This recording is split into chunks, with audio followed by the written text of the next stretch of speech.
Telugu digital media network లో political కేటగిరీలో number 1 కేవలం 72 గంటల్లో 1,50,00,000 వ్యూస్ పైగా పాపులర్ టీవీ నెట్వర్క్. నమస్తే, welcome to Telugu popular TV. మనతో పాటు ఉన్నారు బీజేపీ స్పోక్స్ పర్సన్ సత్య చౌదరి గారు. నమస్తే మేడం. నమస్తే అండి. ముందుగా మీ ఛానల్కి నూతన సంవత్సర శుభాకాంక్షలు. చెప్పండి మేడం, ఇప్పుడు ఎంపీ ఎలక్షన్స్ వస్తున్నాయి కదా, మీరు ఎంపీ ఎలక్షన్లో ప్రచారం ఏ ప్రాతిపదిక మీద చేద్దాం అనుకుంటున్నారు మేడం? అంటే ఇప్పుడు రాముడి గుడి కట్టించారు, రేపు 22వ తారీఖు ఓపెన్ కూడా ఉంది. సో మేము రాముడి గుడి కట్టించాము అని ఆ రాముడి గుడి కార్డు అనేది ఒకటి పెట్టుకొని దాని మీద ఏమైనా ప్రచారం చేద్దాం అనుకుంటున్నారా? నేను ఒకటే చెప్తున్నా, ఇది ఎంపీ ఎలక్షన్స్ అన్నది రాజకీయం. సో రాముడి మందిరం అన్నది ఈరోజు 500 సంవత్సరాల కళ. మన తాతలు ముత్తాతలు వాళ్ళ ముత్తాతలు, ఒక మనిషి బతికేది 60 నుంచి 70 ఏళ్ళు, ఇంకొక 10 ఏళ్ళు మనం వెనుకకెళ్ళినా కూడా ఇలా చూసుకున్నా కూడా 500 సంవత్సరాల కళ అది. అంటే ఎంతమంది కలగని ఉంటారు, ఎంతమంది దాని గురించి ఆత్మాహుతి చేసుకుని ఉంటారు, ఎంతమంది దాని గురించి తప్పించిపోయి ఉంటారు, ఎంతమంది దాని గురించి కరసం చేస్తూ ఉంటారు ఆర్ఎస్ఎస్ నుంచి. సో ఇలాగ మనం చూసుకుని ఉంటే రామ మందిరానికి ఈరోజు ఎంపీ ఎలక్షన్స్కి ముడి పెట్టద్దు. ఈరోజు మానవత దృక్పథం ఉన్నటువంటి ఏ మానవులైనా కూడా, ఏ భారతీయులైనా కూడా దీన్ని స్వాగతించే ఒక మంచి పండగ లాంటి ఒక రోజు ఈరోజు రామ మందిరం అన్నది కళ నెరవేరబోతుంది. ప్రతి ఒక్క భారతీయుడు కూడా గర్వంగా చెప్పుకునే ఒక రోజు ఏదైనా ఉందంటే ఈరోజు రామ మందిరం. ఎందుకంటే నేను ఈ మాట భారతీయులు అన్నది ఎందుకు మీకు చెప్పగలిగానంటే, ఈరోజు కులాలకి మతాలకి అతీతంగా రామ మందిరం కడుతున్నారు. కులాలు మతాలు అన్నీ పక్కన పెట్టి ఈరోజు రామ మందిరం కోసం పాటుపడుతున్నారు. ఈరోజు ఏ మతాలు కూడా పక్కన పెట్టి రామ మందిరానికి చూడాలని, ఆ రామయ్యను దర్శించుకోవాలని, ఆ పుణ్య గడ్డ మీద ఒక్క రోజున మేము ఉండాలని చెప్పి ఎంతోమంది కలగని ఈరోజు ఒక మంచి రోజు వచ్చిందని చెప్పి ఈరోజు అందరూ కూడా స్వాగతిస్తున్నారు. దాని రాజకీయ రంగు పులిమే ప్రతి ఒక్కరికి కూడా వాళ్ళ నీచమైన బుద్ధి బయటకు వస్తుంది తప్ప వేరేది ఇంకోటి లేదు. ఎందుకంటే రామ మందిరం అన్నది ఈరోజు సాధ్యమైందంటే నరేంద్ర మోడీ. ఈరోజు మహిళా బిల్లు పాస్ అయిందంటే దానికి సాధ్యమైందంటే దానికి నరేంద్ర మోడీ కారణం. ఈరోజు నరేంద్ర మోడీ హయాంలోనే ఈరోజు రామ మందిరం కడుతున్నాం. ఈరోజు నరేంద్ర మోడీ హయాంలోనే మహిళా బిల్లు పాస్ చేయగలిగాం. ఈరోజు నరేంద్ర మోడీ దాంట్లోనే ఆర్టికల్ 370 రద్దు చేయగలిగాం. ఈరోజు పసుపు బోర్డు రావడం కూడా నరేంద్ర మోడీ వల్లనే. ఈరోజు భాజపా అన్నది, బీజేపీ అన్నది ప్రతి ఇంటిలోనే స్వాగతించే ఒక రాజకీయ పార్టీ కాదు, ప్రతి ఒక్క ఇంటి పార్టీగా చెప్పుకుంటున్నారు ప్రజలు. దీన్ని ప్రతి ఒక్కళ్ళు గుర్తించాలి. దీన్ని ఎంతో గౌరవంగా మనం చూడాలి తప్ప ఒక రాజకీయం గురించో, ఒక ఎలక్షన్స్ గురించో, ఒక ఎంపీ ఎలక్షన్స్ గురించో, ఒక ఎమ్మెల్యే ఎలక్షన్స్ గురించో దీన్ని ముడిపెట్టడం అన్నది ఎవరికి మంచి పద్ధతి కాదు, మంచి పరిణామం అయితే అంతకంటే కాదు. కిషన్ రెడ్డి గారు బీఆర్ఎస్ నుంచి డబ్బులు తీసుకున్నారు, అందుకే సైలెంట్గా ఉంటున్నారు, ఏం మాట్లాడకుండా అని రేవంత్ రెడ్డి అంటున్నారు మేడం. సిగ్గు, శరము, మానవత విలువలు ఇలాంటివి ఏమన్నా ఉంటే సీఎం అయినటువంటి రేవంత్ రెడ్డి గారికి నేను మర్యాదపూర్వకంగా హెచ్చరిస్తున్నా. ఎందుకంటే మీరు గతంలో ఒక పీసీసీ అధ్యక్షులు అని ఇంకా మీరు అదే భావనలో, అదే భ్రమలో ఉన్నారు. దయచేసి ఆ భావాన్ని, ఆ భ్రమని మీరు తొలగించుకోండి. కొత్త సంవత్సరంలో కూడా అడుగు పెట్టారు, మీరు అది కూడా మర్చిపోయి ఇలాంటి వ్యాఖ్యలు చేస్తే మా మహిళలు కానీ, నేను ఈరోజు కిషన్ రెడ్డి అన్న సొంత చెల్లెల కంటే ఎక్కువగా నేను పార్టీలో పనిచేస్తున్నా, నేను మాత్రం మిమ్మల్ని ఊరుకునేది లేదు, చాలా దూరం వెళ్ళాల్సి వస్తుంది. మీరు ఇలాంటి వ్యాఖ్యలు చేసే ముందు ఆయన వెనకాల ఒక చెల్లెలు ఉందని మాత్రం గుర్తుపెట్టుకోండి రేవంత్ రెడ్డి గారు. మిమ్మల్ని చాలా గౌరవంగా నేను సంబోధిస్తున్నా, ఈ గౌరవం దిగజార్చుకోవద్దు. మీరు చూసారా, మీకు అవసరము, మీకు అలవాటు లంచం ఇవ్వడం అన్నది మీకు పుట్టుకతోడు వచ్చినటువంటి విద్య. ఈరోజు మా అన్నను అడగడానికి మీకు ఎంత దమ్ము ఉండాలి, ఎంత ధైర్యం ఉండాలి, సిగ్గుపడాలి.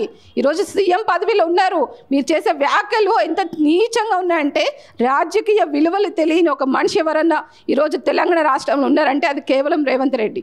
గుర్తుంచుకోండి సీఎం గారు, మిమ్మల్ని చాలా గౌరవంగా నేను హెచ్చరిస్తున్నా. ఈరోజు మా బీజేపీకి, మా అన్నయ్యకి ఏం అవసరం? మీరు చూసారా ఏం మాట్లాడుతున్నారు? మీరు చేసినటువంటి 60 ఏళ్ల మోసము బయటకు వస్తుంది ఈరోజు. ఇప్పుడేం అయిపోలే, ముందుంది ముసళ్ళ పండగ. సీఎం గారు ఇప్పుడేం అయిపోలే, ముందుంది ముసళ్ళ పండగ. Wait and see. తొందరపడకండి, నోరు జారకండి. మీకు ఊతపదమైనటువంటి సన్యాసి అన్న మాట నిజంగా మీ రాజకీయ సన్యాసానికి మీకు అదే పేరుతోటి మీ రాజకీయ సన్యాసం అన్నది తొందరలోనే జరగబోతుంది. దయచేసి ఇలాంటి వ్యాఖ్యలు చేయడం మీకు మర్యాద కాదు. మీకు చాలా మర్యాదగా హెచ్చరిస్తున్నా. మీ మాటలు వెనక్కి తీసుకోండి ఫస్ట్. ఎందుకంటే ఇది ఎక్కడ న్యాయం ఇది? ఎందుకంటే కేంద్రం ఏది చేసినా కూడా తన పని తను చేసుకుంటూ వెళ్తున్న చట్టానికి మీరు చెప్పాలా? న్యాయస్థానం మీ చేతిలో ఉందా? అసలు ఏమనుకుంటున్నారు ఈరోజు సీఎం గారు? ఎందుకంటే గతంలో మనం చూసాము నోటి కేసులో తను ఎలా అయితే విరుక్కుపోయారో అన్నది మన అందరికీ తెలుసు. తనకి అడ్డమీరి గుడ్డి దెబ్బలాగా ఈరోజు రాష్ట్ర సీఎం పదవి అన్నది ఈయనకి అధికారంలోకి వచ్చింది. ఆయనకి ఎట్లనో వచ్చింది అది.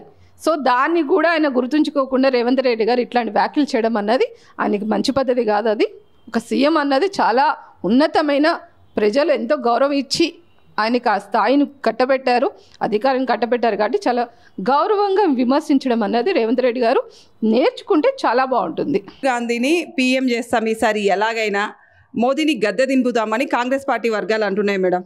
నేను ఒకటే చెప్తున్నా అండి, ఎమర్జెన్సీ తీసుకొచ్చిందే ఈరోజు వాళ్ళ పార్టీ ఉన్నప్పటి నుంచి 60 ఏళ్లలో వాళ్ళు పెట్టినటువంటి నిర్ణయాలు కానీ, వాళ్ళు తీసుకున్నటువంటి నిర్ణయాలు కానీ, ఆ రోజు ఎమర్జెన్సీ పెట్టి ఎంతమంది ప్రాణాలు తిన్నారో అందరికీ గుర్తుంది. సో నేను ఒకటే చెప్పదలుచుకున్నా, మీలాంటి మాటలు, ఇట్లాంటి అడ్డగోలు మాటలు, అబద్ధాల మాటలు చెప్తే తెలంగాణ ప్రజలు నమ్మరు.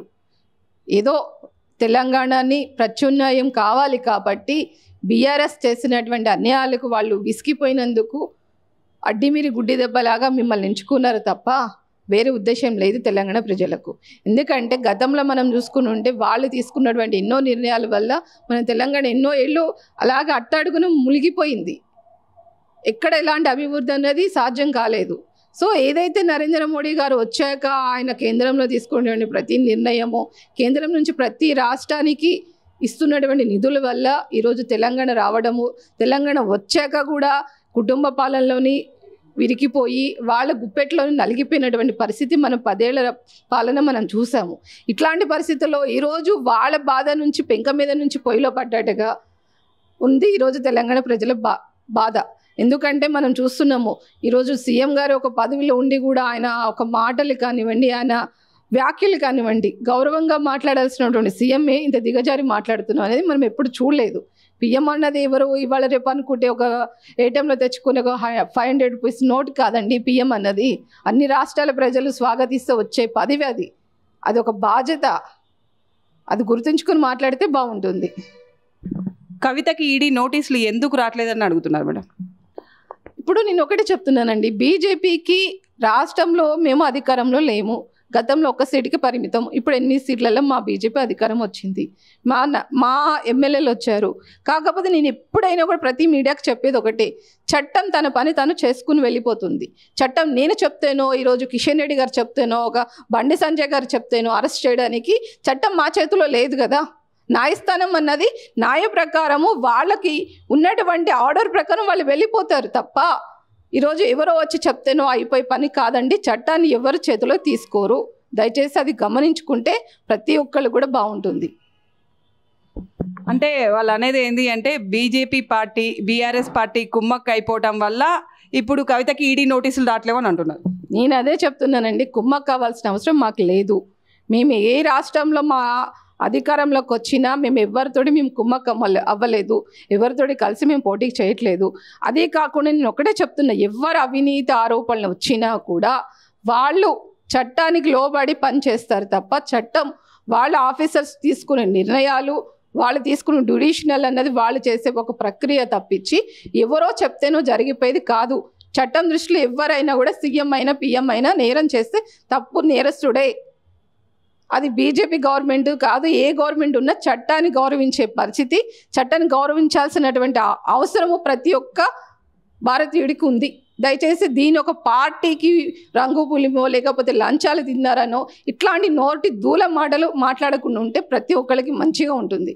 ఎందుకంటే మనం ఒక రాజకీయ పార్టీలు పనిచేస్తున్నప్పుడు మనము రాజకీయ విలువల్ని తెలుసుకొని మనం పనిచేయాలి తప్ప నోటికి ఏదొస్తే అది మాట్లాడేస్తే అది పద్ధతి కాదు. ఈరోజు కవిత గారు అన్నది చట్టం తన దృష్టిలో తను నేరం నిరూపించినప్పుడు వాళ్ళు తీసుకునే చర్యలు వాళ్ళకి అలాగ సపరేట్గా వాళ్ళకి వెళ్ళిపోతుంది అది. సో న్యాయస్థానం ఏం చేయాలో న్యాయస్థానానికి తెలుసు. మనం చెప్తే వినే పరిస్థితి మనం న్యాయస్థానానికి చెప్పేంత పెద్దవాళ్ళం కాదు. ఒక ధర్మం అన్నది ఎవరికైనా ఒకటే, చట్టం దృష్టిలో ఎవరైనా ఒకటే. అది గమనించుకుంటే బాగుంటుంది.